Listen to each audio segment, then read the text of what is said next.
dentro de nuestro organismo desarrolla a una o varias otras formas hasta llegar a ser realmente adulto en nuestro organismo.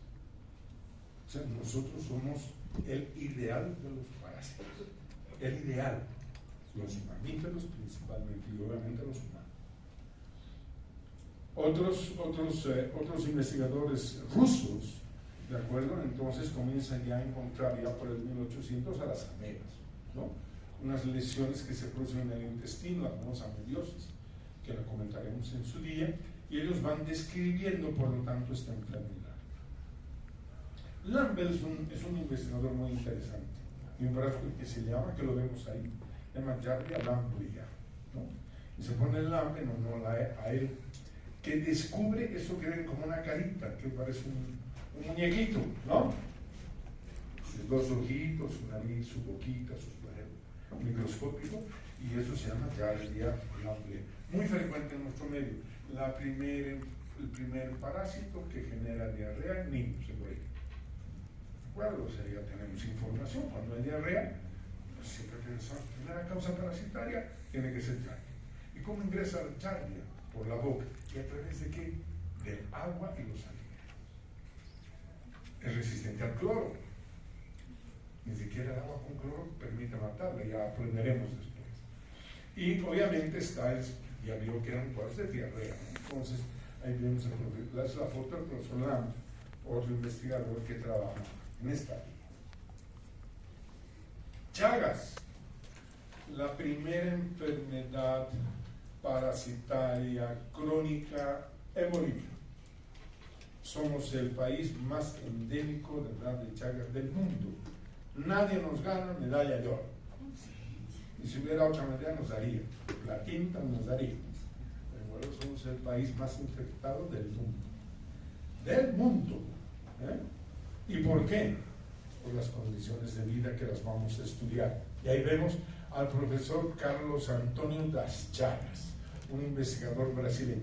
Este es uno de los pocos que descubre el parásito, el Trypanosoma cruzi, lo vamos a ver un ratito, que describe cómo se infectan y que describe cómo es la enfermedad. En las otras se habrán dado cuenta, alguien ponía algo de su parte. En cambio, en este caso no, él hace la descripción. Y por eso sus alumnos, años después dicen esta enfermedad que se llama la de Chagas, en honor al profesor. Y el profesor Chagas, Carlos Chagas, pone el nombre de su profesor al parásito. Su profesor era el profesor Cruz, Osvaldo Cruz. Y en honor a su profesor, dice que se llame el Trypanosoma cruzi. ¿No? O sea, fíjense cómo ese respeto entre investigadores hace que muchos nombres hayan sido puestos por los alumnos o sus colegas a los parásitos. Leishmaniosis, esto es muy interesante. ¿Recuerdan de la foto de los huacos? La primera foto de la destrucción de la cara. A eso se llama leishmaniosis, ¿no? ¿Y quién trabaja en eso? Este médico militar, el doctor William Leishman, ¿de acuerdo? Y el nombre de leishmaniosis es también dado por sus alumnos médicos. Nos dicen, cuando se descubre el parásito, él lo descubre, lo describe, descubre y describe por lo mismo, y por lo tanto, en honor a él, dice, no, esta enfermedad que se llama leishmaniosis, que es tan frecuente también en nuestro medio. Y dos hermanos, los hermanos Sergen, demuestran que eran unos mosquitos los que transmitían. Él sospechaba que era por picadura de mosquitos. Fíjense, ya estoy incorporando otro criterio en esta charla. El concepto de mosquitos, el concepto de vectores, el concepto de algo que nos transmite. Hasta aquí, muchas de las enfermedades que había comentado eran por las manos, por el agua, por los alimentos. Pero ya que estamos viendo en estas dos enfermedades, en esta lámina, que esas enfermedades son transmitidas por vectores. En el caso del Chagas, por la vinchuca, el Triatom infestans, ¿de acuerdo? Y en el caso de la enfermedad de leishmaniosis, a través de los legótomos, ¿de acuerdo? Y es Gaspar Vian, también otro médico brasileño, el que encuentra, estudia, analiza las muestras que él tomaba de las lesiones Y dice, no, vamos a poner el nombre que llama Leishmania brasiliensis. Es decir, Leishmania, como el del profesor Leishman, y brasiliensis porque el Brasil fue el lugar donde se hicieron los mejores estudios de esta enfermedad tan frecuente en el mundo. Ahora ya no solamente en América, en el mundo, pero siempre ha habido personas con ninguna tecnología. Ellos, fíjense, Chagas no tenía ningún laboratorio de último modelo, ni PCR, ni computadoras, ni internet, ni nada, aquello, ni inteligencia artificial, nada. Es el ingenio y la capacidad del ser humano el que tiene que seguir manteniéndonos vigentes en la vida. La inteligencia artificial no es más que el pirateo de toda la producción de los seres humanos que han reunido, ¿no? Todos los trabajos, ¿de dónde salen? De lo que la gente ha escrito, de lo que la gente dice. Es lo más pirata que hay, pero funciona. Bueno,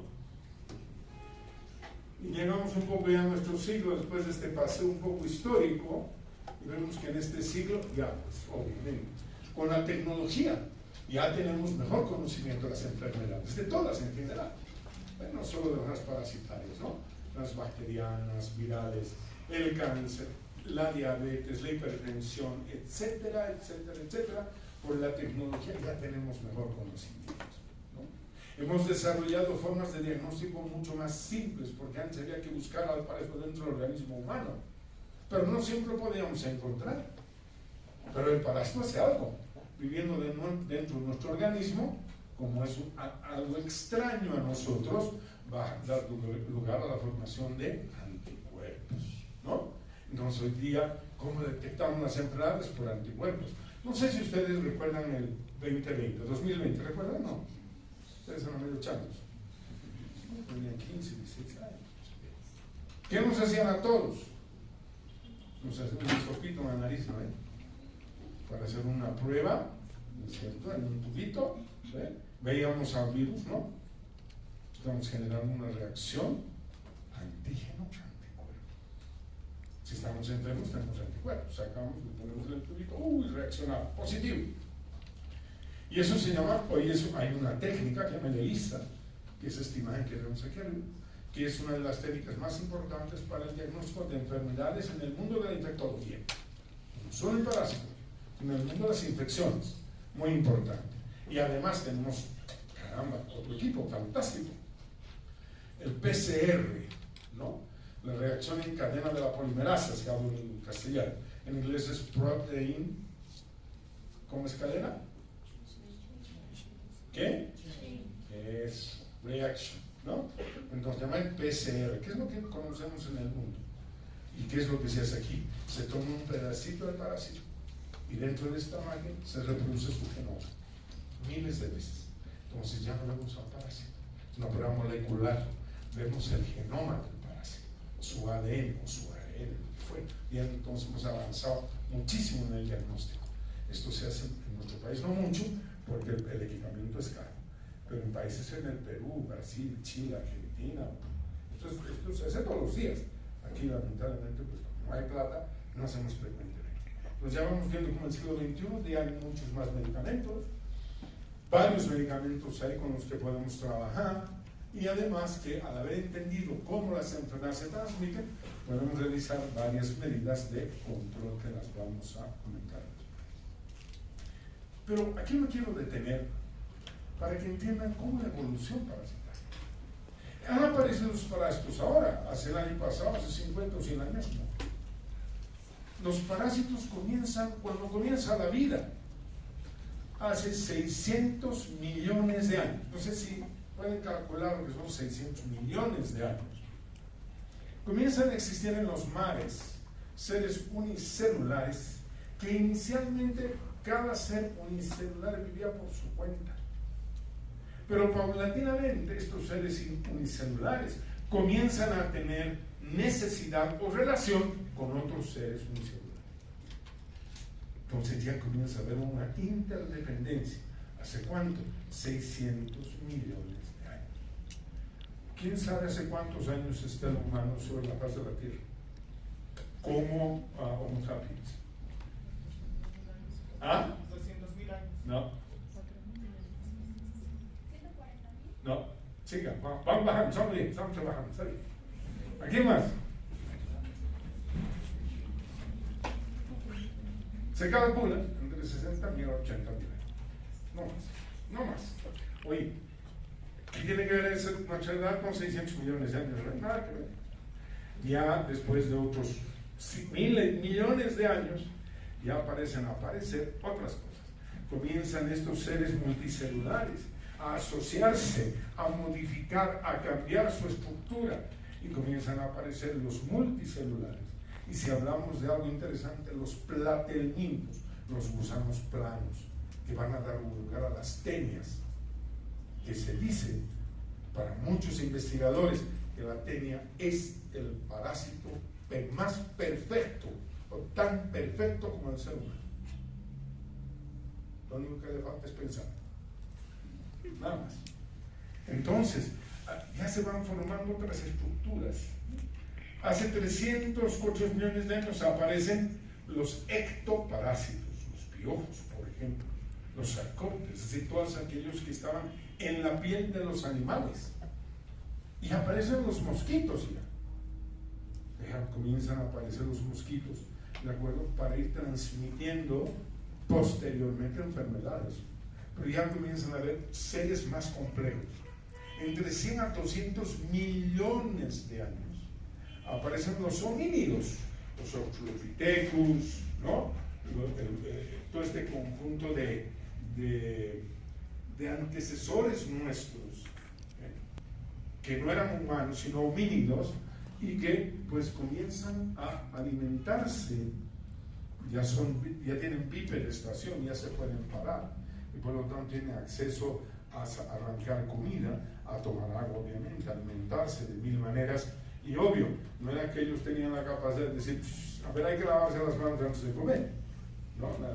Sí, nos lavemos las manos, ¿no? Como deberíamos hacer hoy día. ¿Saben ustedes cuántas veces habrá lavado las manos hoy? Déjenme en el aire. Me imagino que una vez todos. Me imagino que se habrá lavado esta mañana. Pero esta mañana a las 5 de la tarde, solo Dios sabe. Hace 10.000 años, y para arriba, 10.000 a 30.000 años, el hombre ya no es sedentario. Es decir, el hombre se vuelve sedentario. Comienza a vivir en comunidad, ¿no? Comienza ya a domesticar animales. Y por lo tanto, el hecho de vivir en comunidad, ¿de acuerdo? Ya se vuelve más sedentario, ¿de acuerdo? Entonces hace que conviva con otras personas y con los animales, y ahí comienzan a aparecer las zoonosis, es decir, las infecciones parasitarias en animales que se transmiten a estos humanos. Porque claro, ¿ustedes qué pensaban? Que los humanos iban a cocinar y ponerle salsita y no. O sea, tenían que comer pues con las manos mugres, tenían que pelear y conseguir su comida. Y comían cosas crudas. Y por lo tanto, al comer cosas crudas se infectaban, podían infectarse muchas cosas. Y llegamos hace 3.000 años un poco más, ¿no? Que ya hemos evolucionado nosotros. Me gusta mucho esa diapositiva, ¿no? ¿Se dan cuenta la última? Bien bonita. De los monos, ¿no? Todo el hombre, y comenzamos ya a perder nuestra capacidad humana, ¿no? De estar con el celular y viendo como los monos agachados, ya. ¿No? Estamos volviendo a la edad esa. No todo el día. Bueno, nada más es un comentario. Pero fíjense, ahora, los parásitos son seres con gran capacidad de sobrevivencia, y que además han desarrollado también, que se han adaptado a diversas partes de nuestro organismo, como voy a comentar enseguida. Pero bueno, llegaremos a definir esta historia, ¿no? ¿Qué es pues un parásito? A ver, los parásitos históricamente tienen una historia. Perdón por la redundancia. En las cortes, en el medioevo, el parásito era aquel individuo que servía, una especie de garzón. Era el que además de servir conversaba con los comensales, ¿de acuerdo? Por eso tiene su nombre, ¿no? Para esto viene del que se sienta al lado para comer, ¿no? Entonces los parásitos eran esas personas que tú estabas comiendo y él se acercaba y para que tengas una comida agradable, te conversaba. Y ese se llama parásito. ¿No? O sea, ese era el parásito en términos de asumir la definición, el que se alimenta junto a otro. Años después, cuando se va entendiendo los parásitos en el sentido que los parásitos viven de una especie para alimentarse, porque ellos no tienen, muchos de ellos, capacidad de sobrevivir en el medio externo. Si alguien no puede sobrevivir en el medio externo, es un parásito. Inclusive, se dice que el feto es un parásito. El feto. Todos somos fetos, ¿o no? No son de gajo ustedes. Todos hemos sido fetos, ¿no? En el mundo de nuestra madre. Y se considera que es un parásito, porque está viviendo dentro de una especie, se está alimentando de esa especie, le está quitando nutrientes a la madre, por eso las madres hacen anemia. Por eso a las madres hay que dar hierro. No se considera que el feto es un parásito. Hay otros más en el mundo, pero bueno, no quiero estar limitado. Entonces, si ese es el parásito que estamos viendo, dos tipos de parásitos, ¿no? Unos microscópicos, como el primero Giardia, y uno que puede medir hasta 8 metros, como las teñas que están ahí abajo. Medir hasta 8 metros, y algunos en el Brasil se han encontrado, bueno, eso es raro, una teña de 20 metros. 20 viviendo ¿dónde? En el intestino. ¿Y por qué viven en el intestino? Porque es el órgano más grande. Simple, ¿no? Si es, para esto es grande, que vive en un lugar de más espacio. Entonces, ¿por qué el parásito lo definimos como tal? Viven en una especie superior. En el caso de la parasitología humana, con los parásitos nosotros somos una especie superior en relación a los parásitos. ¿Y por qué son en nosotros algunos parásitos? Porque se han adaptado a vivir en nosotros. Así hay parásitos de peces, hay parásitos de perros, de gatos, de leones, de elefantes, de hipopótamos, de la raya en el mar, de los tiburones. Las hormigas tienen parásitos, las aves tienen parásitos, cualquier ser vivo tiene parásitos específicos de esa especie. O sea, hay una especificidad de especie, es decir, no se van a meter a cualquier otro animal. ¿Por qué? Porque hay una dependencia genética. Genéticamente los parásitos se han adaptado a vivir en nuestra genética. Nuestra genética define nuestra estructura, nuestra función, ¿o no? La genética define eso. Genéticamente se define si vamos a ver, no ver, si va a funcionar nuestro corazón, el intestino, si vamos a secretar hormonas o no. Esto es una decisión de nuestros genes. Entonces, los parásitos han tenido que adaptarse a lo largo de miles de millones de años a nosotros. ¿De acuerdo? ¿Y para qué? Para depender metabólicamente. ¿Por qué? ¿Qué quiere decir eso? La dependencia metabólica significa que es el lugar donde el parásito se va a nutrir. A momentos pienso que yo soy un parásito. Porque si no hubiera comida en mi casa, no iríamos a mi casa. O bueno, más, por el amor a mi familia y de mi familia no me vale hoy día. Qué pena. No, al menos voy porque tenemos asegurada la comida o no. A veces somos parásitos los humanos, ¿no? Si no hay comida en tu casa, ¿qué vas a hacer? ¿Dónde vas a ir? ¿Donde tu tía, donde el vecino, la abuela? Alguien te darás un plato de comida. ¿No ven? Parece que somos muchos parásitos. Ellos dependen para subsistir, pero no quieren matarnos. A diferencia de las bacterias. A las bacterias les interesa multiplicarse, alimentar, reproducirse y chao. Y si lo matamos al ciudadano, muy bien. Los parásitos no quieren matar mucha gente. Porque, ¿qué pasa si nos mataran los parásitos? Ellos también desaparecen. Y eso quiere decir que tienen que dar continuidad y perpetuar su especie. Porque si el humano desaparece, los parásitos humanos desaparecerían, pero hay humanos en otros animales, ¿no? no hay ningún problema. Pero los que viven en nosotros específicamente y solo única y en los humanos, pues ellos desaparecen. Entonces para eso dice, ¿cómo voy a matar a aquel que me permite mantener mi especie? Entonces, esos son los componentes de la definición de qué es un parásito. Hay muchas otras definiciones, pero yo quiero utilizar dos. Por ejemplo, hay parasitología veterinaria, que tiene su definición. Pero me interesa, desde el punto de vista médico, trabajar con dos definiciones. Lo que es parasitología médica y lo que es parasitología clínica. Caramba, la línea de división es muy fina, pero muchas veces vale comprender. En el primer caso, la parasitología médica, como su nombre dice, estudia el parásito, cómo se desarrolla, cómo se transforma, etc. O sea, ¿qué es? ¿No? O sea, ¿cuál es el ciclo biológico del parásito? ¿Cómo hace el parásito para sobrevivir? Etcétera, etcétera. En cambio, la parasitología clínica está hablando de la enfermedad parasitaria. ¿Se ubica? De alguna manera, la parasitología médica, obvio, también se estudia la enfermedad. Pero aquí es mucho más preciso, ¿no? Porque aquí, en la parasitología clínica, estamos así trabajando en un servicio de salud. En cambio, en la médica, de repente hay otras cosas, hay que hacer investigación, hay que estudiar esos otros componentes. Que aquí hacemos prevención, por supuesto, por eso hacemos control y prevención.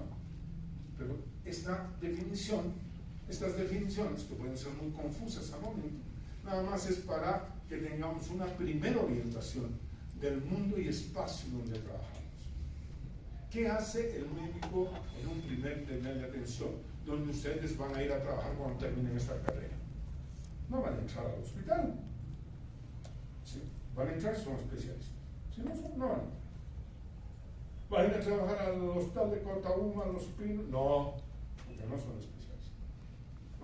No van a ir a un primer nivel, todos hemos comenzado ahí. O sea, los centros de salud barriales, ¿no? Ahí vamos a trabajar. Sin grandes laboratorios, sin grandes aparatos de diagnóstico, no. ¿Y qué vamos a hacer mucho ahí? La estudia clínica, ¿no? Vamos a tener al paciente, vamos a examinarlo, etcétera, etcétera, hasta llegar a un diagnóstico y hacer un buen tratamiento. De eso se trata, en la división con la que estamos planteando el tema. Hay otras divisiones, ¿y cómo se clasifica? Varias clasificaciones, pero yo voy a utilizar la fundamental. El hecho de que son unicelulares, los protozoarios. Hay una foto ahí al fondo, ahí al ladito, que son parásitos dentro de un glóbulo rojo. Histología. ¿Cuánto mide un glóbulo rojo? Más o menos.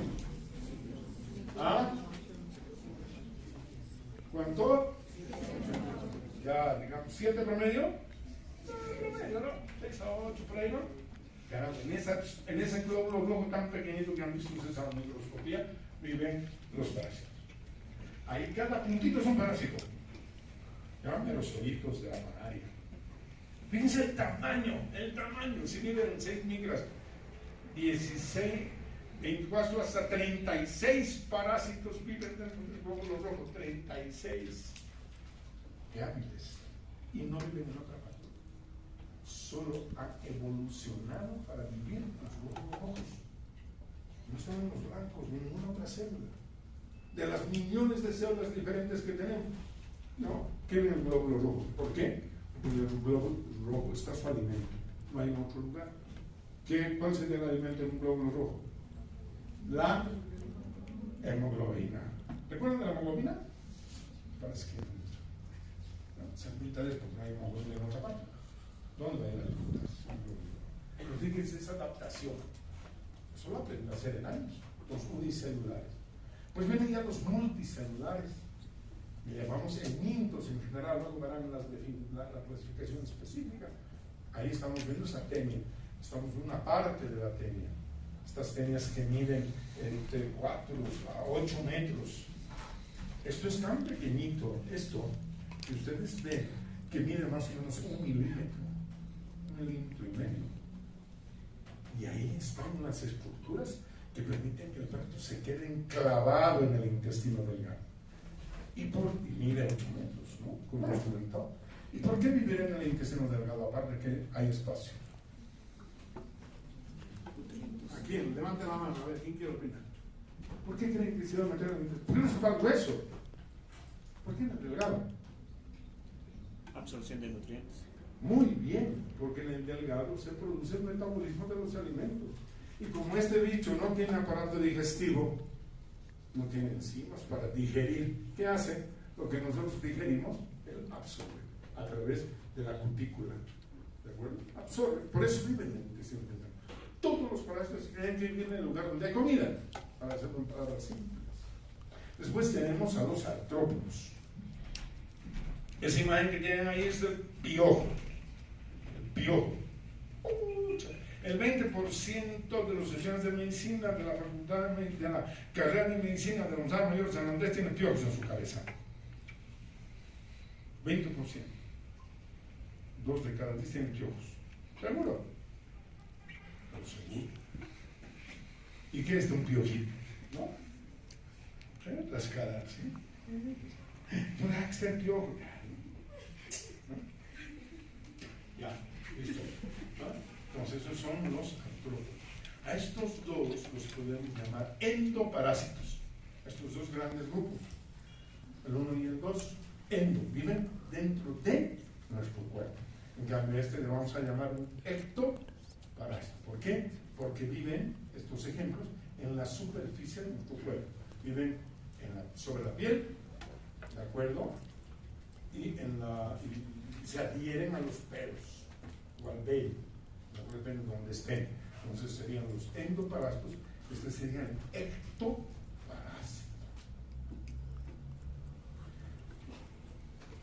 Otros dos términos. Hay discusión sobre la terminología médica, les quiero decir. Posiblemente algún profesor diga que no es así. Yo nunca digo que él esté equivocado. Yo digo, es mi opinión. ¿No es cierto? Nunca censuro la opinión de nadie. Son de escuelas diferentes y de pensamiento diferente de nuestra formación médica. Entonces yo hablo del parasitismo. No solo yo, la escuela en la que yo me he formado. Yo hablo del parasitismo, que no es lo mismo que ismo que osis. ¿Se ubica? Pues hay una diferencia, ¿no? Entonces, como parasitismo, ¿qué es? Ahí estamos viendo en Tamueva coli. Un tipo de ameba. Vive en nuestro organismo. Es un organismo, es una especie saprófita. ¿Qué quiere decir eso? Otro término. Es una especie que no ocasiona daño. Saprófito quiere decir no produce enfermedad. Y hay poblaciones donde el 100% de las comunidades que hemos estudiado tienen Entamueva coli en su intestino. Se ha adaptado tan bien durante miles de años y ha logrado decir, bueno, no, yo no ataco a este organismo porque este organismo a través de su sistema inmune me va a destruir. Y lo que vamos a evitar es que nos liquiden o no.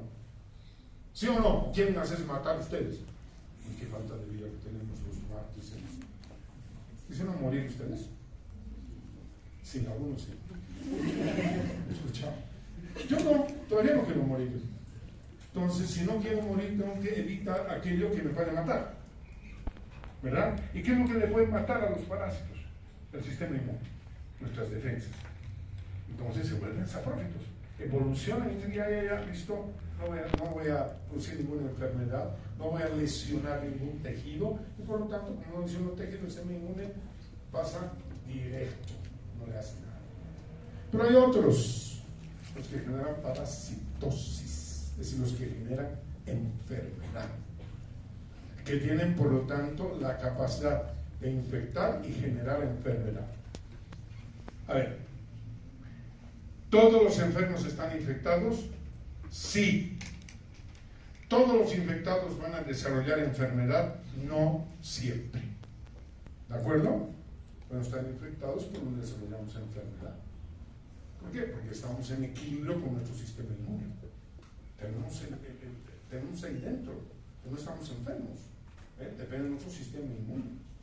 Ya vamos a aprender de muchas otras cosas, pero para que no me vean. El que tiene enfermedad está infectado. Y el que está infectado no siempre tiene enfermedad. Y no es lo mismo infección que enfermedad.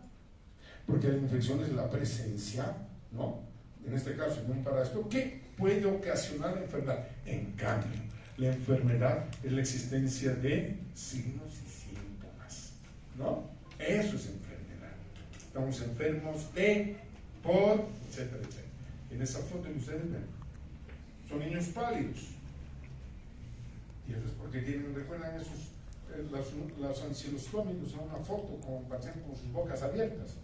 Bueno, esos que hacen se alimentan de sangre. ¿De acuerdo? Viven en el intestino delgado. Miles, son pequeñitos. Y por lo tanto las personas son pálidas. Entonces ya nos vamos dando cuenta que podemos diferenciar un concepto del otro. Vamos a pararnos un ratito. Pónganse de pie. Buena placa esa, en nuestro país al menos. También para esos políticos, ¿no? Viven sin hacer nada, de la manga. ¿Qué hacen? Nada, lo único que es cobrar, ¿no? Los verdaderos. Y ahí vamos viendo, ¿no? Esa imagen que es muy bonita, ¿no? Unas cositas en los estómago, chao, tienes parásitos, no hay que te bloqueo, estás enferma. Ok.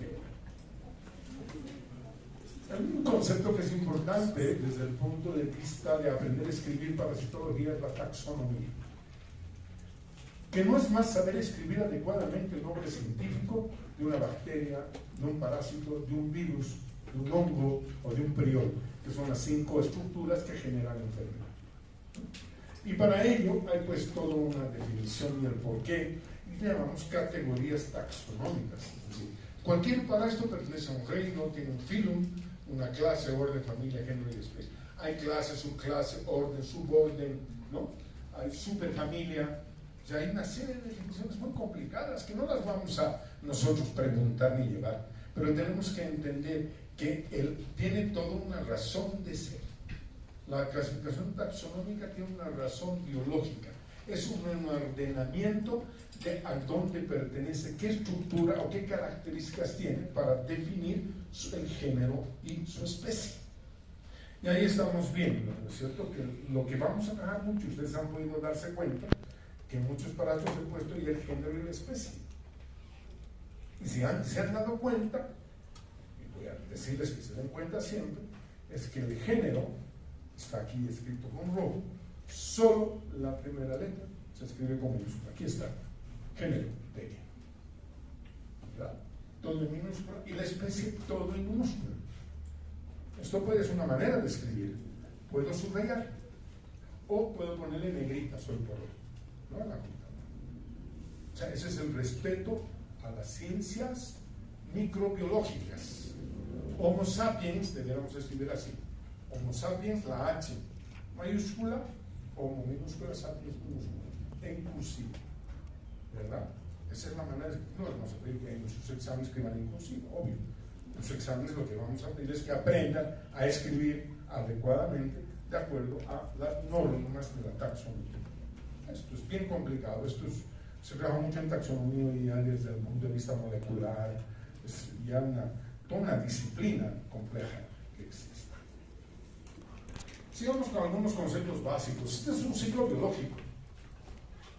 La flecha que he puesto aquí es para ver que ve, y la misma flecha apunta, ¿no? O sea, la historia va así. En todos los parásitos la historia es esta.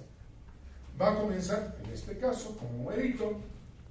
El huevito se va a transformar en una larva, la larva se va a ir a los pulmones, va a pasar la larva por el estómago y va a volver al intestino delgado, tiene un mecanismo para volver, y en el intestino delgado va a eliminar los huevos, que va a salir con la materia fecal. La materia fecal, como está en el suelo, está en los ríos del Melchoqueyapu y tal, va a contaminar los alimentos, que el individuo vuelve a comer, come los huevitos, se transforma en larva, se ubican, ¿no ven? Y repetimos la historia. El ciclo biológico es repetir la historia. Yo no sé por qué les va mal, si es más fácil que la tabla del 1 cuando se entiende. Huevo, larva, adulto. En la gran mayoría. Se elimina como huevo, se transforma en larva, se los larvas adultos, ya está. Eso es. No es más. ¿Verdad? Huevos, larvas, adultos. En la gran mayoría de los parásitos. Hay otros que tendrán algún detalle por ahí, pero nada. Huevo, larva, adulto, listo. Eso en la mente. Si eso lo comprendemos y lo memorizamos, pues sí nos da. Entonces ya sabemos el parásito, ¿no? Que vive en un hospedero u hospedador. No hablamos de la palabra huésped, porque huésped es la traducción del inglés. Host. Host es huésped. ¿Quién es el huésped en su casa? ¿Han tenido alguna vez un huésped en su casa? ¿Ha llegado alguien a su casa alguna vez? Sí. ¿Un familiar, un pariente? ¿Ha llegado o no? Sí. ¿Qué le llamamos a él? Huésped. En realidad debería ser un parásito. ¿O no? Le estamos dando cobijo, comida, cama, luz, internet, todo. ¿Y nos paga? No nos paga. Encima se lleva la toalla. ¿Ah? Entonces, por eso es que host es huésped. Entonces, el parásito sería el huésped. ¿Se ubican, no? Entonces hablamos de hospedero u hospedador, que es la especie superior, en la cual va a cumplir su ciclo biológico. Probablemente con unas etapas en algunos parásitos fuera de nuestro organismo, pero en otros totalmente va a desarrollar todas sus etapas al interior de nosotros. Le llamamos ciclo biológico, una secuencia de fases para lograr llegar a ser adulto. ¿Y para qué quieren ser adultos los parásitos? ¿Para qué? ¿Quién quiere responder de esta fila? ¿Para qué los parásitos quieren ser adultos? ¿Para entrar a las discotecas? ¿Para qué? Para reproducirse, jóvenes. La mayoría de los seres vivos se reproduce de adulto, no de changos. Hay que reproducir, capaz de no. Reproducirse pues de adulto, no a los 17 y 18 años, no, wow, están en escapa larvaria.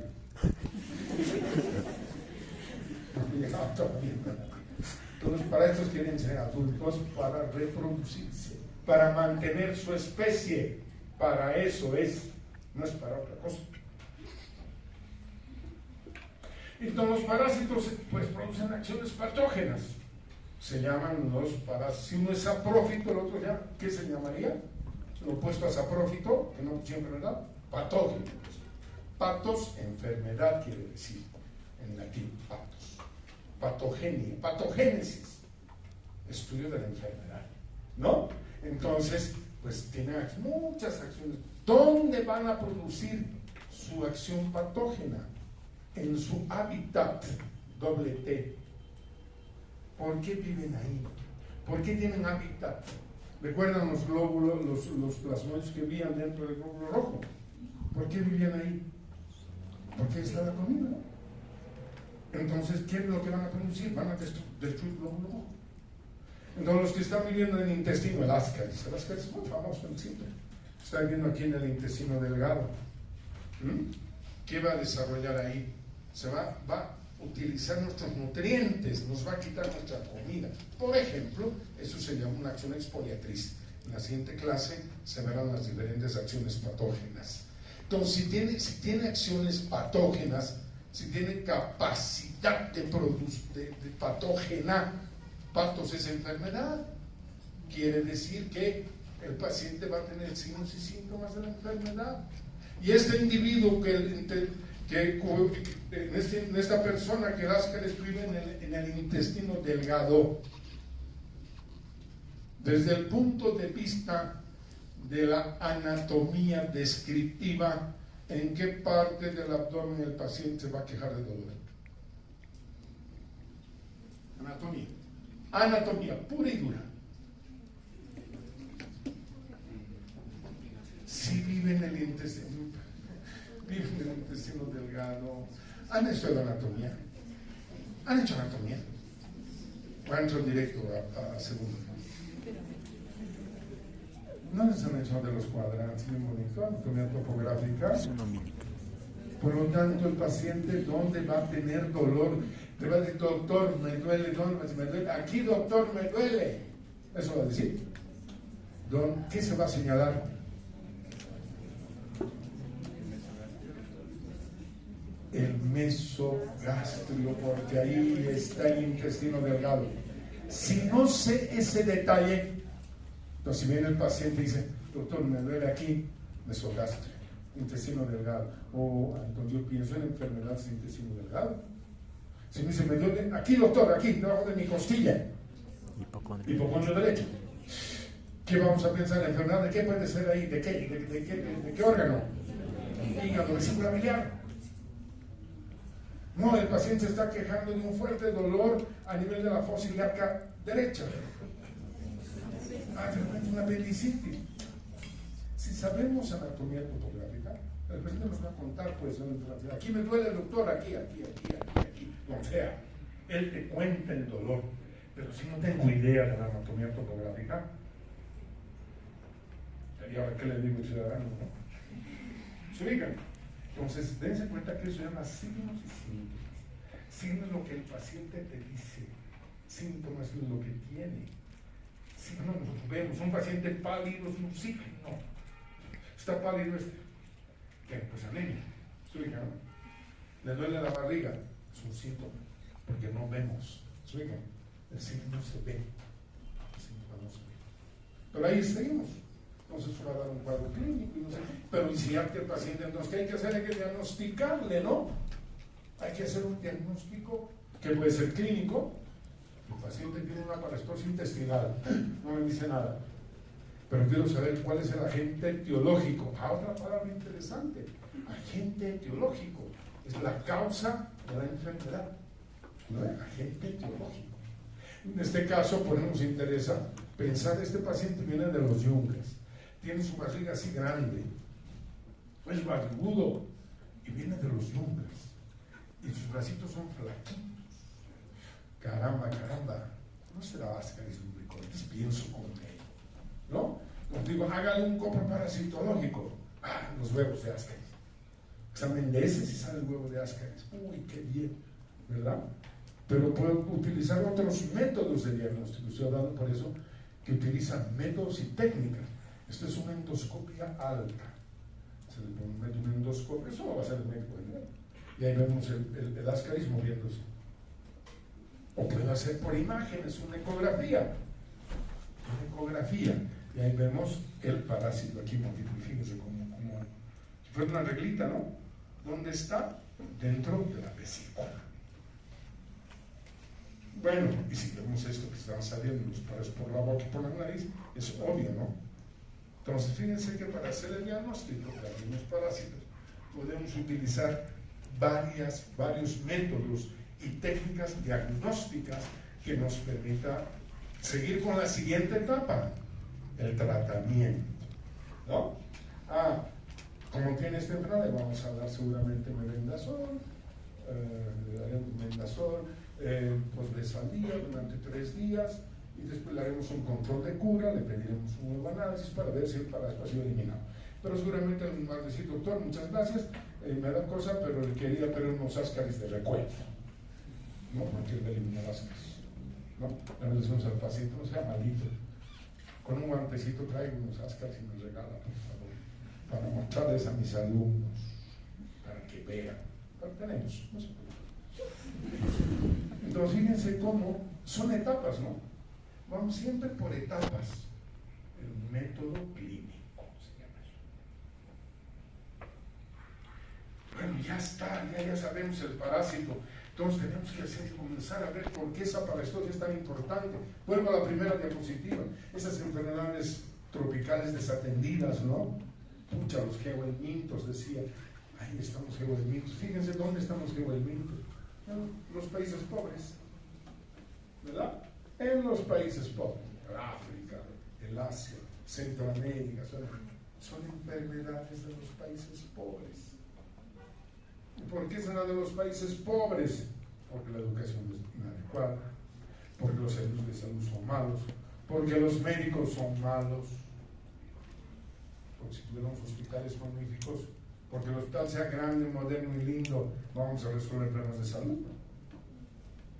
No. Se resuelve fuera el plano de salud con el médico español.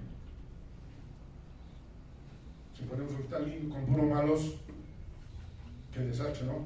No es como al frente, como está el viejito con puros buenos, todos colegas de los hay que ser buen médico. Entonces han dicho, ¿cómo podemos controlar estas enfermedades? Se llama el WASH en inglés. Es un acróstico que viene de poner letrinas, que la gente no defeque en el ambiente. Defecar en el ambiente tiene un nombre, fecalismo. Otro nombre que aprendemos. Que hay que desparasitar a toda la población.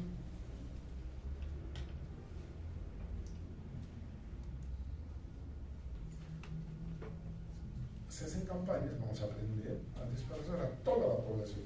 En Bolivia no se hace. El Ecuador lo hace, el Perú lo hace, Chile, hay que decir, el Brasil. Nosotros nunca hacemos nada. Hay que dotar de agua potable. Cuanto el agua sea más limpia, menos las enfermedades hay. Hay que educar a la población.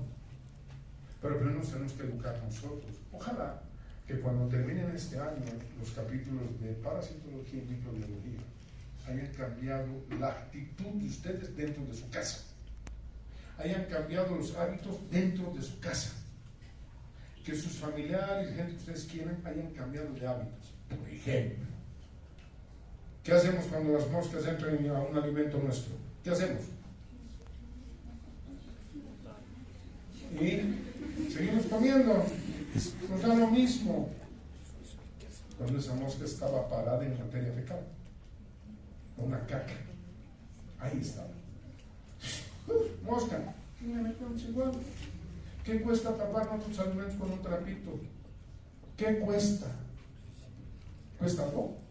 Hay que comprar un trapito especial. Su camiseta vieja, toma pues. Se ubican. Cosas, detalles, porque las empresas ingresan por esos detalles. Educar y servicio de salud de calidad. ¿Qué quiere decir? Buenos. Si sintetizamos esto en imágenes, resulta que hay una profilaxis entonces. Profilaxis es con la P. Son las medidas que damos a la persona. Es decir, en la consulta. Viene un paciente a la consulta médica con una diarrea, porque él come mucho en la calle, le gusta comer cochinadas en la calle.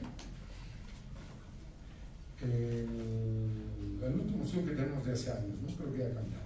En la ceja del Alto, el 85% de los alimentos que se venden en la calle, en la ceja del Alto, tienen partículas de materia fecal. O sea, en palabras simples, comen caca. En partículas. ¿De acuerdo? Entonces, ¿qué le vamos a decir a esa persona que sabe que come en la calle? Mire, ya no come en la calle, ¿no? Porque usted está infectando ahí. Se llama medida de profilaxis. ¿Por qué? Porque le estoy diciendo al paciente, a la persona. Pero tenemos medidas de control. Es control con C, a la comunidad. ¿No?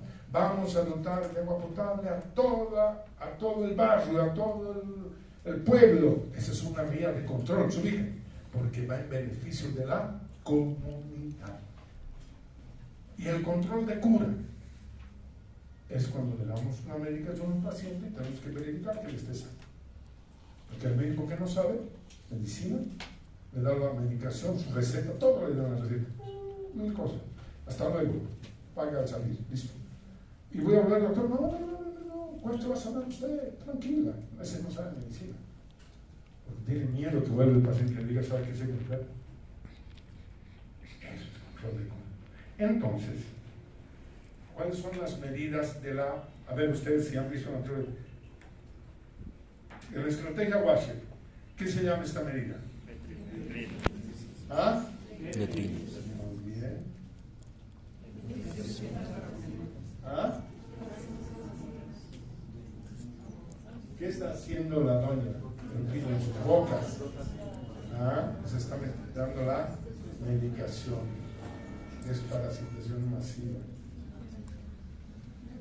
Siguiente medida. Agua limpia para lavar las manos, lavar los alimentos. Siguiente medida. Educación. ¿Qué falta? ¿Qué falta? A ver, ¿qué falta? ¿Han visto la otra diapositiva? En 15 segundos ya se me ha olvidado. ¿Qué falta? ¿Ah? Falta buenos médicos y un profesor al que le rindo homenaje, al profesor Eduardo Arana. Falleció un genio de la medicina, mi profesor, un genio, murió joven en un accidente. No era jovencito, ¿no? Era el mejor, uno de los mejores médicos del país y de Latinoamérica. Profesor muerto, la biblioteca dio su nombre. Era un gran médico porque además el buen estudiante es un buen médico. El mal estudiante es un mal médico. ¿Y quién va a pagar las consecuencias de que sea mal médico? La comunidad. La comunidad, porque no van a saber atender ni nada. Entonces, hay muchos factores que intervienen en las enfermedades. No voy a entrar a todo esto largo.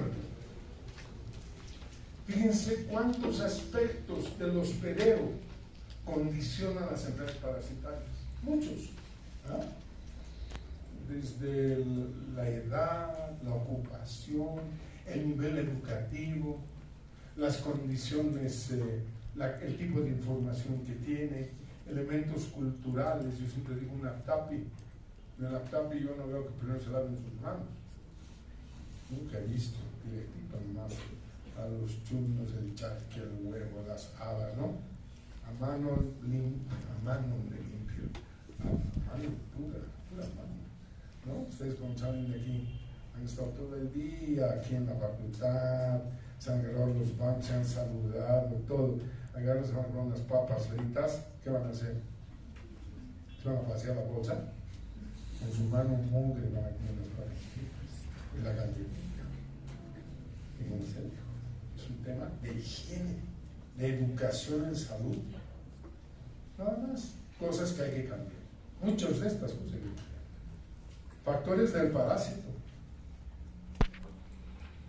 Fíjense, los parásitos, no es que el parásito, pues tiene que haber una dosis. Si la fase es la que nos va a infectar, qué rápidamente se reproduce, dónde vive, cómo funciona, cómo evade la respuesta inmune, cómo bloquea la inmunidad, cómo evoluciona, se adapta, qué cepa es, cuán agresivo es. Fíjense, por lo tanto, no es el parásito, sino tiene que cumplir estas condiciones para generar enfermedad en esos individuos. Pero además, tienen que haber factores ambientales de origen humano que también contribuyen a la enfermedad parasitaria. La climatología, el cambio climático, mosquitos que van a aparecer, no sé, el dengue hay en Cochabamba, en la ciudad de Cochabamba, porque los mosquitos se están adaptando a alturas mayores. Porque hay un cambio climático. ¿Quién origina el cambio climático? Los humanos, las industrias, ¿verdad? La contaminación del ambiente, la no de agua potable, si esta agua es purificada, y etcétera, etcétera, etcétera, que ustedes ven. Hay imágenes del río Choqueyapu, el Choqueyapu que se une con el Orcojahuira, río La Paz. ¿El río La Paz para qué sirve? Para irrigar todas las verduras que están en el río abajo. Y del río abajo consumimos todas las verduras. ¿Y qué hay pues en las aguas del Choqueyapu? ¿Y qué hay? Todas las cacas de La Paz. No van flotando las cacas, se disuelven. Y con eso se riega el río abajo. Y comemos sin lavar. Somos bien cochinos. Los perros están en los lugares de comida. O sea, es que ¿cómo no nos vamos a enfermar si vivimos mal? ¿Cómo pues? Entonces, hay los tres factores, ¿no? Tantas cositas que acabamos de ver en los círculos. ¿Para qué? Para que existan cosas que nos permitieran controlar. Porque eso que está dando vueltas siempre va a existir. En otras palabras, siempre va a haber enfermos por enfermedades parasitarias. Siempre. Lo que tenemos que evitar es que no sean muchos. Porque hay que cambiar muchas conductas de nuestra sociedad. muchas conductas. Entonces se encuentran esos tres factores y ahora, o sea, no es el parásito nomás, ¿ve? Es el ambiente, es las condiciones, la calidad de vida, la educación de la población, etcétera, que permite que tengan que enfermar. Entonces hay tres cosas que hay que hacer: unas medidas de prevención buenas, una buena educación para la salud y calidad de los servicios de salud. Y ahí estamos nosotros. Si el servicio no es de calidad, no va a entender este fenómeno de la enfermedad. Y voy a terminar con estos datos, porque ustedes son del año pasado. Han ingresado 272 por examen, con unas notas muy bajas. 139, el porcentaje de los que están entre 51 y 55 son el 51%. La mitad de ustedes entró con 51 estaban. Eso se llama ser mediocre, sinceramente. Apenas 3 personas tenían más de 70 en el examen del año pasado. Grave. ¿Y qué han hecho en morfológicas este año? Una sola persona, tiene más de 70 en anatomía. Una. Esos 24 que aparecen están pues por debajo. Son 24 que tienen nota de promedio por embriología, por histología, por ahí. Eso les ayudó a subir su nota. En anatomía solo uno tiene más de 70. Uno. Todas las notas bajas, 50, reprobados un montón, el 20% reprobado. Y obviamente si yo sumo esas notas de 51, 50, no, pues son sus notas bajas. Y eso tiene, y ojo que tienen esas notas, esos porcentajes, porque les ha salvado histología y les ha salvado embriología. Porque si no sería fatal cuando sacaba solo de anatomía, no quería deprimirlos. ¿Saben a qué conclusión he llegado? Que ustedes no están estudiando medicina. Perdón que les diga, en su cara. No están estudiando medicina. Estos datos. Y la información está en el diseño. ¿Cómo puede ser que una persona tenga más de 70 en anatomía? Una. No estamos estudiando anatomía. Y si no comenzamos a estudiar, ya han perdido un año en términos de promedio. Para inscribirse en México, para dar examen, para inscribirse y ser postulante a la especialidad en México, hay que tener promedio 85 para inscribirse. Esos promedios son muy bajos. ¿Les recuerdo el promedio de cada uno de ustedes? Esos promedios son bajísimos. Claro, salud pública, esto y lo otro les dispara el promedio. Pero si hablamos de aquello, de lo fuerte, están bajos. Y tienen que ponerse a estudiar ahora. No es que ya ha pasado un año, ahora venga el segundo y pasará al tercero y así sucesivamente con el gran 51. Eso nos va a llevar a fracasar en su vida médica, les guste o no les guste. Mañana soy parte del tribunal para el examen para la residencia médica. ¿De acuerdo? ¿Saben cuántos van a dar mañana para entrar a ser especialistas? 1,700 médicos. 1,700 médicos. Vamos a tomar mañana el examen en el Coliseo. ¿Sabes cuántos van a entrar? Si es que entran, 220. Si es que aprueban el examen con nota superior a 60. Jóvenes, desde ahora, si están viendo su futuro, el futuro no se construye en el último año de la facultad, de la carrera, se construye desde ahora. Desde ahora. Y ustedes, muchos ya han perdido un año en términos de promedio. 51, 51, 51, 51. Con 51 no van a llegar a ninguna parte. A ninguna, les garantizo. A ninguna. Porque cuando empatan en el examen de mañana, ¿saben qué nota utilizamos? La nota de la universidad para desempatar. Y las notas, si ustedes, todos esos 51 se caen. No clasifican. Hay gente que va a dar por quinta o sexta vez mañana el examen. A ver si entra. pero no le da porque no se dedicó a estudiar muchos estudios universitarios. Basta, por hoy. Gracias por su atención.